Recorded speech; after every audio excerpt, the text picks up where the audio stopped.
En direct du studio Tennis Giant sur la ligne, Café OBN, édition du 6 août 2025. Victoria Mboko est en demi-finale.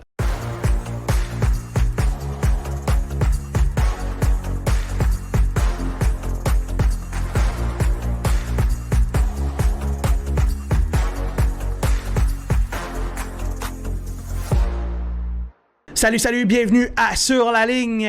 Alex Jabal à votre compagnie. Charlotte Robillard-Millette à mes côtés. Charlotte, il en reste moins qu'il en restait. On arrive aux demi-finales, autant du côté des hommes que du côté des femmes ici à Montréal. Demi-finale rêvée pour nous puisque on a encore une Canadienne, Victoria Mboko, qui affrontera Elena Rybakina un peu plus tard ce soir. Oui, c'est une journée de rêve aujourd'hui, je pense. Pas juste pour Victoria, mais pour nos fans aussi qui vont voir vraiment du beau tennis. Victoria qui est en demi-finale, il y a Naomi Osaka aussi, Rybakina contre Victoria. Donc, je pense qu'on va avoir des bons matchs, du bon tennis. En tout cas, moi, j'ai bien hâte. Puis, il en reste plus gros. Il reste juste 2 jours. Puis, on dirait que c'est allé tellement vite que je m'en rends pas compte. Déjà, demain, c'est la finale. Et c'est drôle parce que ça faisait déjà quelques jours qu'on disait peut-être qu'une finale Osaka-Mboko, ce serait rêvé. Ce scénario-là, il est encore possible. Pourquoi rêver?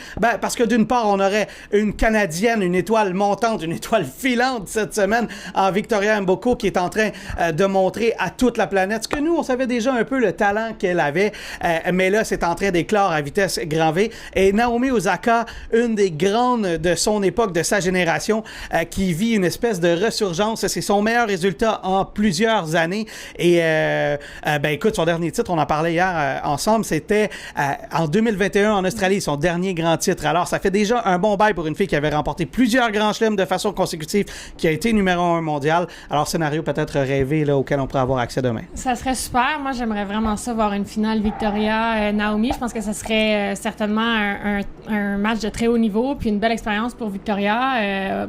Au-delà d'une belle opportunité, je pense qu'une belle expérience, elle pourrait aussi gagner le match, selon moi, mais avec son jeune âge, je pense qu'elle a sûrement regardé Naomi jouer, puis elle a sûrement été son idole pendant quelques temps aussi, avec ses bons résultats. On l'a vu il y a quelques années, donc je pense que ça serait vraiment incroyable de voir ça. Puis je suis contente de voir Naomi qui fait comme une renaissance, comme tu as dit, on la voit souriante, on la voit pétillante, elle a l'air bien. Elle a souvent mentionné que des fois mentalement c'était plus difficile pour elle, la vie sur le circuit, surtout maintenant qu'elle a sa petite fille. Donc je pense qu'elle marie bien les deux, puis elle semble bien sur le terrain, elle semble contente. Donc je pense que tout semble bien aller, puis ce serait super pour une finale demain, mais il reste quand même le match de demi-finale à passer avant. Ouais, et ce sera pas simple. Et parlons-en, faisons l'analyse de cette demi-finale-là entre Victoria Mboko et Elena Rybakina. Ce ne sera pas une adversaire facile. Elena Rybakina, c'est une des meilleures joueuses au monde, une fille qui a remporté un grand chelem. Elles se sont affrontées, ces deux-là, la semaine passée à Washington, mais c'est drôle, il y a un journaliste qui posait la question il y a quelques jours, il disait, est-ce que ça fait juste 12 jours, mais as-tu l'impression que ça fait plus longtemps que ça? Parce que pour nous, on a l'impression que ça fait 2 ans qu'elles se sont affrontées tellement Victoria Mboko est passée de l'anonymat. Écoute, elle avait même pas de photo sur le site de la WTA. Et là, elle est en finale de WTA 1000 contre une championne de grand chelem. Écoute, moi, j'ai l'impression d'avoir vécu 3 vies depuis les derniers 12 jours, donc je m'imagine même pas Victoria. Je pense que ça a dû aller vraiment vite, mais en même temps paraître de vivre plein d'émotions puis plein de choses en même temps dans les 2 dernières semaines. Donc oui, je pense que on dirait qu'il y a plein de choses qui sont arrivées depuis la dernière fois qui sont jouées. Puis je pense que c'est à l'avantage Victoria, parce qu'elle a sûrement pris beaucoup confiance, beaucoup d'expérience. Son coach le disait, Nathalie, en conférence de presse hier, qu'elle apprend beaucoup cette semaine sur la vie sur le circuit, sur comment enchaîner les matchs, les tournois. Donc, puis à chaque fois que tu joues une joueuse pour la première fois, je pense que tu trouves tes repères, tu vois qu'est-ce qui fonctionne moins bien. C'est toujours peut-être un peu déstabilisant des deux côtés. Donc, peut-être qu'elle va être capable d'apprendre de ça puis d'avoir un bon match contre elle ce soir. C'est ce qu'on espère. On en a parlé beaucoup là, dans les derniers jours, mais depuis ce temps-là, elle a quand même battu Coco Gauff, qui est d'ailleurs sur le terrain derrière nous au moment où on se parle, parce qu'elle est quand même en finale du double, mais elle a été éliminée en simple par Victoria Mboko. Est-ce que cette victoire-là peut être déterminante dans l'affrontement contre Rybakina, peut-être même pour le restant de la carrière de Victoria Mboko?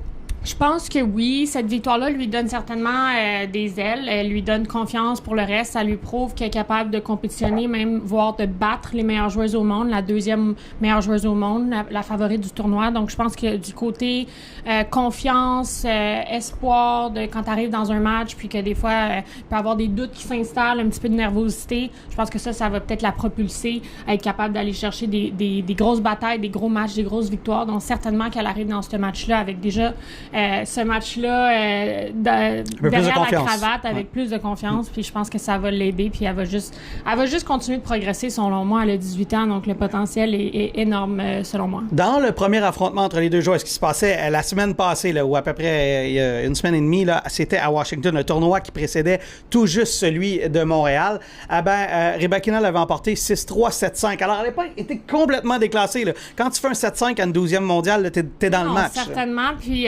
sa coach disait que dans le deuxième, c'était proche pour Victoria d'être capable d'aller chercher peut-être la manche puis d'amener ça à un troisième set. Donc je pense qu'elle sera certainement pas détrônée aujourd'hui de manière déstabilisante. Je pense qu'elle va être capable de rivaliser contre Rybakina, puis encore une fois, ça va être de gérer les petits papillons, la petite nervosité de peut-être avoir une place en finale si elle est capable de passer à travers aujourd'hui. Donc elle va devoir rester vraiment focus sur son match, dans sa bulle, puis essayer de vraiment se concentrer sur le processus, puis un point à la fois.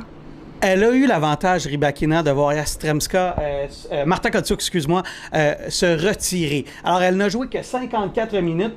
Est-ce que ça pourrait l'avantager que, quoique quand je regarde les stats de Victoria Mboko, 1h17 lors du dernier match, c'est quand même pas catastrophique non plus. Est-ce que ça pourrait faire une différence ou c'est trop court pour toi comme différence? Je pense pas que ça va faire une énorme différence. Même au contraire, je pense que Victoria elle a probablement eu un petit peu plus de pratique ou de chance de gérer la nervosité, les points importants, de finir ses matchs et tout ça. Des fois, quand tu as un match qui se passe très rapidement ou que tu as un retrait, tu es peut-être un peu moins bien préparé pour la suite parce que tu n'as pas nécessairement joué autant. Donc, je pense pas que ça va faire une grosse différence, mais je pense que Victoria a eu beaucoup d'obstacles puis elle les a très, très bien surmontés. Donc, déjà là, on voit que ça va lui donner... ça va la propulser, selon moi, pour les prochains matchs. Mais côté énergie, je pense que ça devrait être pas mal égal. Peut-être un petit peu plus difficile du côté de Victoria, vu que c'est la première fois qu'elle gère tout ce genre d'émotions-là et d'expériences-là. Mais je pense quand même qu'elle va l'utiliser à son avantage. En même temps, elle l'a géré depuis le début du tournoi à merveille. Et tu l'as dit, sa tête, là, amenée là, sa force du mental. Et on n'a pas de raison de croire que ce soir, ce serait différent. Je te parlais du dernier match qui a été 54 minutes versus 1h17. Au total, c'est 6 heures versus 7h08 minutes. Là. Évidemment, Rybakina a joué un match de moins parce qu'elle avait un laissez-passer au premier tour. Alors ça, c'est le portrait de fatigue, si on veut, dans lequel les deux joueuses vont arriver sur le terrain. Maintenant qu'on a tout dit ça, Charlotte, tu t'attends à quoi ce soir? La question qui tue. Je m'attends à un très bon match. Je m'attends à une ambiance électrisante au stade IGA sur le court central. Je pense qu'elle va nous en faire voir de toutes les couleurs ce soir. Victoria, j'ai confiance en elle. J'ai confiance en son calme, en sa sérénité. En son équipe aussi, elle est très bien entourée. Sa famille est ici, ses entraîneurs, elle est à la maison, les fans. Donc, je pense que ça va être un bon match et je crois que Victoria va être capable de passer à travers. Alors, c'est la prédiction, elle est faite. Là. Victoria Mboko en finale. C'est les choses que j'aimerais voir, donc je le mets dans l'air. Victoria va gagner le match. OK, on va attendre que si elle gagne le match, on va publier la capsule et on va te faire bien paraître. On le garde en brouillon. Vous l'aurez entendu en premier, Charlotte Rivière-Millette pense que Victoria Mboko a tout ce qu'elle a de besoin pour passer à travers cette demi-finale et jouer une finale historique ici même à Montréal. Pourquoi pas? C'est définitivement possible. Écoute, personne croyait que Bianca Andreescu allait le faire en 2019, puis elle l'a fait. Hein? On n'aurait pas nécessairement pensé qu'elle aurait battu Serena en finale, etc. Donc, pourquoi pas cette année encore pour Victoria? Je pense que Bianca nous a appris qu'il ne faut pas sous-estimer les Canadiennes. Je dis ça comme ça, mais après ça, Bianca est allée gagner l'US Open. Contre Serena. On dit rien. On dit rien. Encore une fois, on le met dans l'air. Si la tendance se maintient, On va le dire comme ça. OK. Intéressant. Je pense qu'on a toutes les raisons du monde d'y croire et je pense que ton amorce était la bonne. On va avoir un bon match d'une manière ou d'une autre. Et je regardais les adversaires de Rybakina. Franchement, je pense que, à part Marta Kotsuk, là, c'est peut-être une des meilleures filles qu'elle va avoir affrontées depuis le début du tournoi. Et c'est étonnant pour une fille qui était classée 80. Sa jeune carrière, je pense. Exact. Alors, là, on voit qu'elle commence à entrer dans le top 50, ce qui n'était pas le cas du tout avant. Donc, elle avait peut-être pas l'opportunité de jouer des filles de ce calibre-là, de ce classement-là. Donc, vraiment, il se passe plein de choses pour Victoria cette semaine, mais je trouve ça vraiment excitant pour elle. Hier, j'ai pu regarder un peu de tennis, ce que j'ai pas le temps de faire beaucoup, de voir tous les matchs en direct. Là, c'est pas quelque chose qu'on a le temps de faire beaucoup quand on couvre le tournoi, mais j'ai eu le temps de regarder une bonne partie du match d'Osaka. Et hier, après sa victoire, de la voir souriante, pétillante, comme tu me l'as dit plus tôt hors d'onde, ça faisait chaud au cœur. Parce que c'est une des icônes du tennis mondial, Naomi Osaka. Et de la voir revenir souriante après une victoire. Et là, je sais pas si vous avez vu la séquence, mais c'était la fête d'une de ses meilleures amies. Sa meilleure amie a essayé de quitter le terrain en douce, mais Osaka a couru pour aller la chercher. Et finalement, la foule s'est mise à lui chanter bonne fête. Et puis, Osaka était tout sourire. C'est le fun de revoir Osaka et surtout de la voir dans les bonnes conditions. Et si elle est dans des bonnes conditions mentales, Colin, elle va être dangereuse, là, cette fille-là. Elle est dangereuse. Elle peut être très dangereuse. Moi, je regarde le tableau, les 4 joueuses restantes, puis je pense que c'est elle qui serait le plus dangereuse. Si Victoria avait à jouer une joueuse pour gagner le tournoi, ce serait difficile contre Naomi, mais je suis contente, comme tu dis, de la voir aussi bien. Je sais à quel point ça peut être difficile des fois, la vie sur le circuit. Ça peut devenir très solitaire.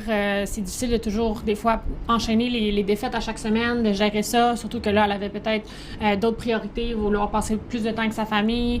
Donc, je suis vraiment contente de la voir bien parce que c'est une joueuse qui est vraiment talentueuse, qui est bonne pour le tennis féminin, puis je pense qu'elle va juste continuer de progresser quand je vois la belle énergie qu'elle dégage, puis on a vu qu'elle était vraiment contente et fière d'elle hier après le match quand elle a dit qu'elle allait être tête de série aux internationaux des États-Unis qui était son objectif et que là, grâce à sa victoire, elle y arrive. Donc, je pense qu'il y a des belles choses qui se passent pour elle, puis ça va peut-être déclencher quelque chose pour la suite de la saison. Naomi Osaka, elle va affronter Clara Tauson, qui est quand même surpris depuis le début du tournoi. Je pense pas qu'il y a beaucoup de monde qui s'attendait à la voir aussi loin dans le tournoi. Elle a quand même battu Madison Keys, championne de Grand Chelem, et Iga Swiatek, championne de Grand Chelem.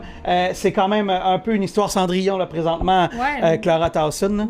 Surtout qu'elle a parlé hier sur le terrain après son match que son grand-père est décédé il y a 2 jours, puis que ça avait été une grosse motivation pour elle de gagner son match hier, puis on la voyait très, très émotive. Elle pleurait, puis elle disait qu'elle était contente d'être allée chercher cette victoire-là pour lui, que c'était un grand fan de sa carrière depuis qu'elle est tout jeune.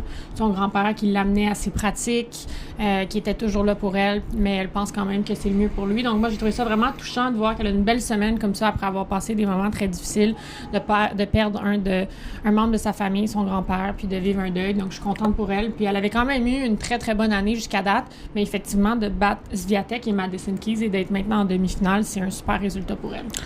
L'autre bonne nouvelle pour Tauson, c'est que le seul affrontement qu'elle a joué contre Naomi Osaka, elle l'a gagné.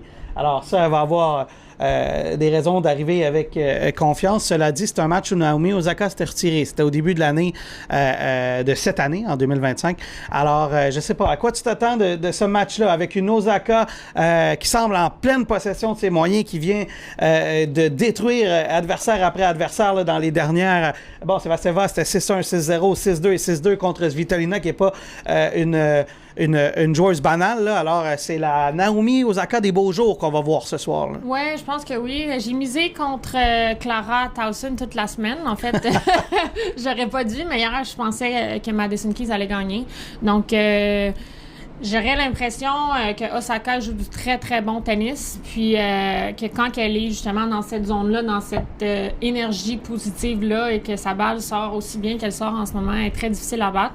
Donc, j'irais quand même avec Osaka, mais on dirait que je me joue des tours en disant que Tauson va perdre. Finalement, elle gagne facilement. Donc, on va voir, mais je penserais quand même que Naomi Osaka a tout ce qu'il faut pour passer à travers ce match-là. Tant que tu gages pas trop d'argent, que t'as rien pas. Du tout, juste ma crédibilité. Ah bon!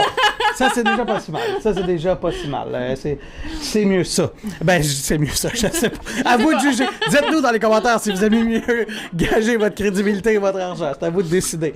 Bon, écoute, t'as dit Clara Towson, est-ce que tu vois Osaka en finale? Parce que là, tu m'as déjà dit Mboko. Est-ce que tu vois finalement... Osaka, moi, je vois une belle finale qui s'annonce. Osaka contre Victoria. Et Victoria qui tient le trophée gagnant.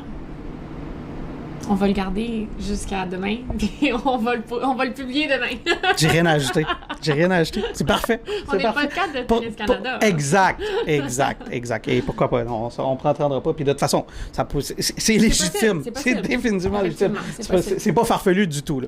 OK, allons faire un tour du côté de Toronto rapidement. Là, on ne s'étirera pas trop. Demi-finale entre Zverev et Khachanov. Zverev est la première tête de série. Il a déjà connu du succès au Canada. Est-ce que tu le vois passer, Khachanov? Oui, je pense que oui. Je pense que c'est le favori. Khachanov a eu des bons résultats cette année, mais je pense quand même que Zverev va être capable de passer à travers ce match-là. Encore une fois, j'ai les yeux très rivés sur ce qui se passe à Montréal, donc j'ai pas eu le temps de regarder, d'analyser complètement les jeux et les matchs de chacun, mais si j'avais ma crédibilité à mettre en jeu, j'irais avec Zverev. De l'autre côté, affrontement tout américain qui m'intéresse beaucoup entre Ben Shelton et Taylor Fritz. Là, en ce moment, lancer un 25 cents dans les airs pour savoir qui va gagner ce match-là. Je pense que ça peut aller absolument d'un bord ou l'autre. L'avantage pour les Américains, c'est qu'on aura d'une manière ou d'une autre un Américain en finale. Et que ce soit Khachanov ou Zverev qui remporte ce match-là, ben, il y aura un adversaire de taille dans les pattes. Là. Taylor Fritz ou Ben Shelton. Je pense. Exact. Quand je regarde ces noms-là et je m'imagine le match, je pense que ça va être des très beaux points. Ça va être enlevant, puis je pense que la foule va se régaler. Voilà. Merci infiniment, Charlotte Rébert-Millette, pour tes prédictions et pour tes commentaires, tes analyses. Merci également pour ton travail sur les médias sociaux depuis le début de la semaine. Je dis ça, là, c'est pas parce qu'on a terminé, il nous reste quand même une journée demain. Mais avant cette journée demain, je vais te donner le mot de la fin de ce Café OBN. Bon tennis, Alex. Bon tennis, tout le monde.